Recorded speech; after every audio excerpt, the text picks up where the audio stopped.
Three, two, one.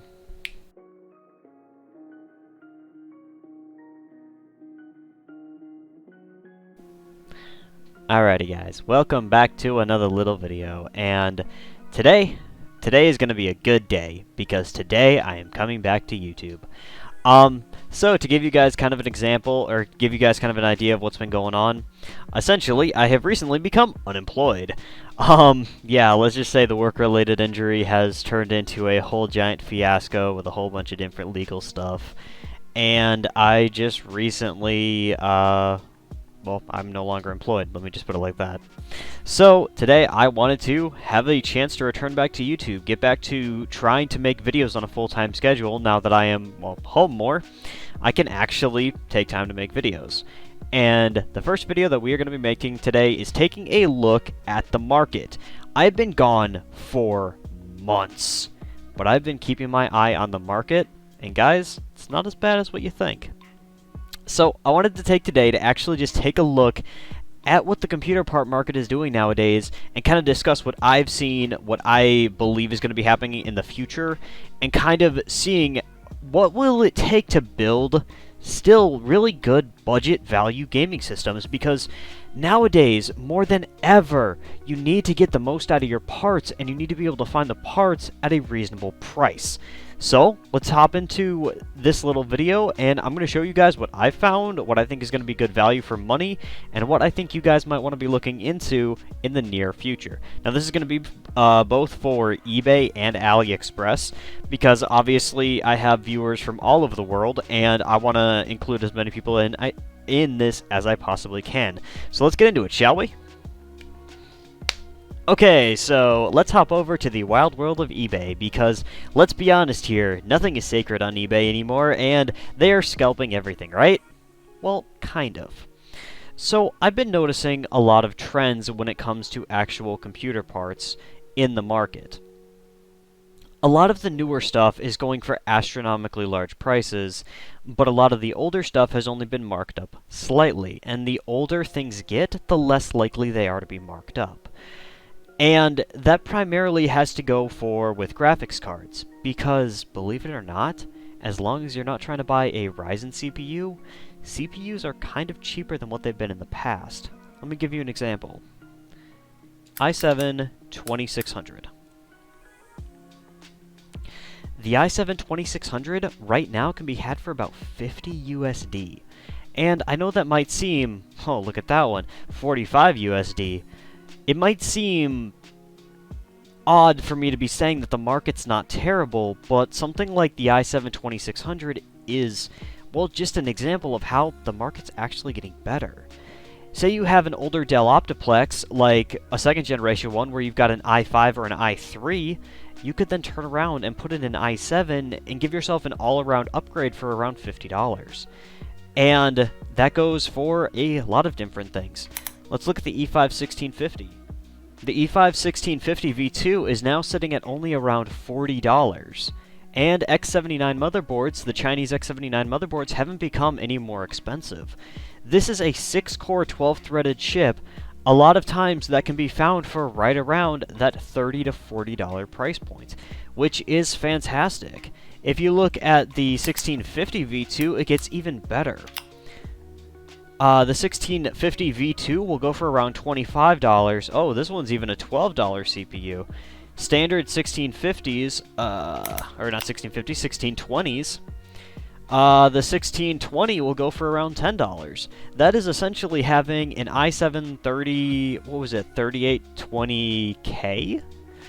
Either way, a very decent CPU that can be had for a relatively low price. And if you guys would like to see X79 motherboards. Now, X79 motherboards, as you can see, are still very reasonably priced. A machinist X79 board with dual channel, which I know is not ideal, you'd like to have quad channel, but it's only $82.99. That's not terrible. Yeah, like, we've got X79 stuff just dropping in price or staying relatively efficiently priced. Heck, I mean, there's a lot of options here when it comes to buying and building on these cheaper platforms. looking at something like the Dell Optiplex 990, which oftentimes can be found with the i7 2600. Let's see if we can actually find one with the i7 2600 standard form factor. There we go. Dell Optiplex i7 2600, 500GB hard drive, 8 gigs of RAM, a DVD writer, 30-day warranty, and there are 4 of them for sale. See, guys, it's things like this that really that make me feel like the market's not in as terrible of a condition as what people want to make it out to be. Oh, but Kraus, those are just CPUs and platforms. What about graphics cards? Yeah, what about graphics cards? Something like the GTX 770, which is a wonderful card in my opinion, can be had for only around 100 USD. Personally, I wouldn't spend more than 150 on one of these, but take it from somebody who has used a 770 a lot in their personal computer, these things are actually pretty darn good values for money. And yet again, this is just another example of something that's not terrible. Like the PNY Enthusiast Edition is what I personally have, and I couldn't recommend it enough. It has been dead solid for me the entire time. Yes, the power consumption is a little bit higher than what I would recommend, or than I would initially like, but it's not terrible. Let's take a look at something like the 670, an older GPU, but is still pretty good value for money. These ones are coming in at under 100 USD. Now, let me make one thing perfectly clear. I know a 670 is not super powerful, but a 670 will let you play games like Fortnite. I'm not sure about Apex, but for games like Fortnite, Dota 2, League of Legends, Overwatch, CSGO, games that a lot of people are playing, you can play it on something like a 670. If you want something newer that might have access to Fidelity FX, something like GTX 960 is also a good option. These ones are typically around 150 to 200-ish USD. I probably wouldn't recommend a 960. I would almost recommend a 770 for less money. It would perform a little bit better, in my opinion. I guess I could be wrong about that, but like 960s and 970s, they're really good cards, but they're a little bit too expensive for my personal taste. Okay, but how about like a power supply? So when it comes to things that are just like standard power supplies, let's see what we actually have for options. Something like an EVGA 750 watt bronze, not terrible. Not great, but not terrible. Yeah, EVGA, a lot of EVGA stuff, because let's be honest here, EVGA makes good power supplies, they always have. Yeah, just like some of their B-stock power supplies, like some of their just 500 watt PSUs, selling for only like 40 bucks, 45 with taxes and shipping. Yeah, it's things like this that I guess I have a really hard time being like, oh no, the market is terrible, because it's not really. Honestly, it's I have a hard time saying that the market is terrible. Okay, but this is just the kind of stuff you can find on eBay, and you can put together some very, very good and very, very honest budget entry-level computers. And I say budget entry-level because building a computer for under 500 USD is not out of the question. And I say that all serious because you don't need to have $5,000 to build a computer like what a lot of people are believing nowadays. You can build things that are relatively reasonable. So I'm just going to throw together a quick little parts list for you. Okay, so this is kind of what I threw together very, very quickly. Now, this is not going to be like the end-all be-all, but just kind of giving you guys an idea of what I just kind of threw together. I decided to pick up the Dell Optiplex 990 with the i7 2600, the Thermaltake Smart RGB 700 watt PSU, the Twin Frozer GTX 770, a tube of thermal paste. You can replace the thermal paste on the CPU and GPU. 120GB SSD to go in with the hard drive to make it have much faster boot times, and then another 8GB of RAM to bring the total up to 16 gigs of RAM. Now, I know that computer might not look super fancy on the surface. It is one of those things where it's like, there are options out there, and this PC, with taxes and shipping and everything, would probably only come to maybe 400 USD. And there is so much room left for advancement. Now, yes, this is an older platform, and yes, it won't perform as well as something that is new. But yet again, this isn't necessarily supposed to be the end-all be-all. This is supposed to be an entry-level gaming PC. And this is just kind of goes to show you what you can find on eBay with a little bit of effort. I would personally recommend buying a PC like this because I've personally used this very PC quite a bit. Every time I start thinking about how bad the market is, I remember that these kind of deals are available, and it really does make me appreciate them for what they truly are. Like I said, is it perfect? No, but it is halfway decent. So let's hop over to Aliexpress and see what kind of deals we can find there. Okay, so as we hop over to Aliexpress for the second little part of this video, I just wanted to take a second to actually say that Aliexpress's deals are not nearly as good as what I thought they were, but they're still pretty dang decent, honestly. So let's go take a look at X79. X79 is probably the most popular, well, Chinese motherboard platform besides X99. They've made more X79 boards than any other kind of boards, and honestly, they do have some pretty dang decent deals on them. Now, just by typing X79 motherboard, a few of the options that pop up are already honestly halfway decent. Right here we have a dual-channel motherboard with 16 gigs of RAM and an E5 2650 V2. I believe that's 8 cores? I don't remember. It's either 8 cores or 6 cores. Either way, it's still, honestly, it's pretty decent. Let's see if it says here. Yeah, 8 cores, 16 threads, 2.6 gigahertz. That would turbo up to 3.1. Not a bad option. The X79 Green has gone down in price from Huanan. They have, in my opinion, the best main boards out of all the manufacturers. There's even X79 dual socket motherboards. Oh, here's an interesting one. X79 Green, 32 gigs of RAM, and an E5 2689. Now, these motherboards are, the X79 Green and the X79 7.1 Deluxe are, in my opinion, the two best Chinese X79 boards that they have made. They are on par with the TF and F8, I believe they're called, for X99. But even if you didn't go with those boards, even if you went with something like Machinist or a Jingsha board, there are still really good options. And heck, buying these packages are pretty dang decent value. This one from Jingsha is a relatively cheap main board, but you've got 16 gigs of RAM and an 8-core, 16-threaded CPU. That should run at I think it's 3.3 or 3. I think it's between 3.0 and 3.3 gigahertz. All-core turbo for the E5 2690 89. I don't know why I want to keep saying 98. It's 89. Ugh. But how about something in the way of graphics cards? Now, this is where things get a little bit more interesting. Because when we first look up graphics cards, we're going to start noticing something here. Huanan now makes graphics cards. In fact, they make reconditioned or new graphics cards.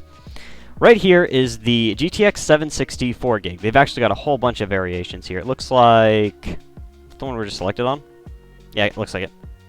Okay, so they have an RX 550 4GB for $137, a GTX 960 2GB for $160. That's a little bit up there for a 960, but technically this is a new graphics card, so it's, I guess, not a bad option. GTX 760 4GB for $165. GTX 650 2GB for $92. A 974 gig for $250. That's kind of steep for a graphics card like that.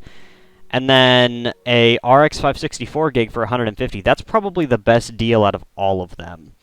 Either the 460 or the 560 or the 960. Those two GPUs would probably be my two go-tos. And being that these are from Huanan, I trust them. I trust them to actually be pretty darn good products because, well, I have personal experience with that company, and they've always held pretty true. Now, there are these other remanufactured graphics cards, like the GTX 1063 gigs here. I know less about these cards, but according to the reviews on these, and I've kind of been keeping my eye on these are legitimate cards just like from Huanin. They are just essentially a little bit higher end and from a different manufacturer. Granted, most of these manufacturers share the same, share the same companies, but yet again, still. Like a 964 gig for 200, I guess that would be closer to 220. That's kind of expensive, but yet again, if you're looking at the price of a brand new graphics card, this wouldn't be a bad option. Pairing this with something like an X79 motherboard, or pairing, honestly, any of these cards with like an X79 motherboard might actually lead to pretty good results. Now, I will say, be careful. I trust Huanin. I don't know about these other companies, but I definitely trust Huanin. And so, if I were to make a recommendation, I would definitely say to buy a graphics card from them, because, yet again, I have worked with a whole bunch of this company's products, and they, in my opinion, have never steered me wrong. They always seem to be very genuine, honest, and whenever I've had an issue, I've contacted the manufacturer directly, and issues have always been resolved rather quickly. So, yeah, honestly, if you guys want me to get one of these graphics cards, I wouldn't be opposed. Like the 764 gig, that could be really fun. Or like the RX 564 gig, that could be very fun. Actually, I mean, the 764 gig, the 564 gig, those aren't terrible value. The 970 at almost 250 bucks, that's a little bit up there.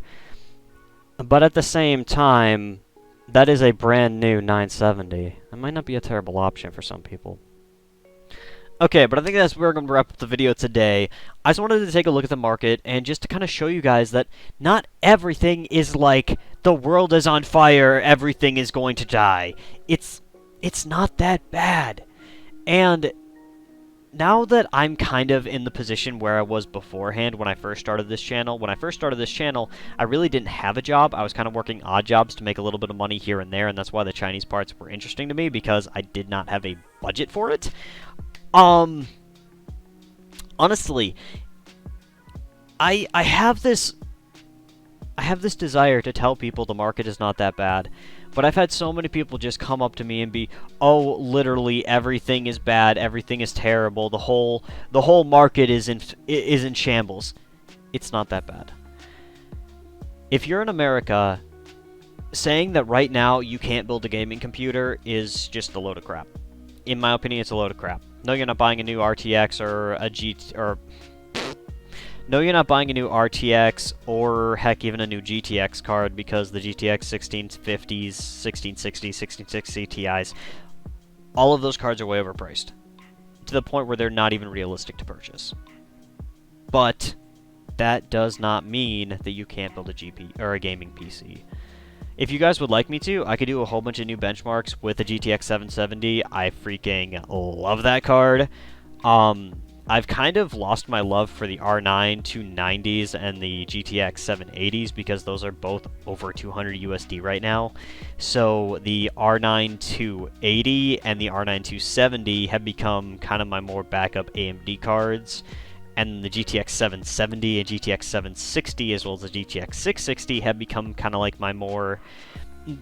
the other budget-oriented cards that I would rather play with, that I'd rather use, because, well, I don't like using cards that are unjustifiably expensive, where if they die on me, I can't replace them. But I digress. So thank you very much for watching. I hope you guys like this little bring back to form, or my little comeback to form. I hope you guys enjoy.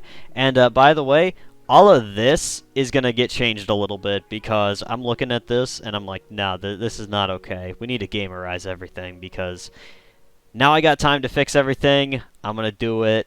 We're going to have some fun. Going to be going over a lot of different computer stuff, so stay tuned, stay with me, and I'll see you guys later. Peace.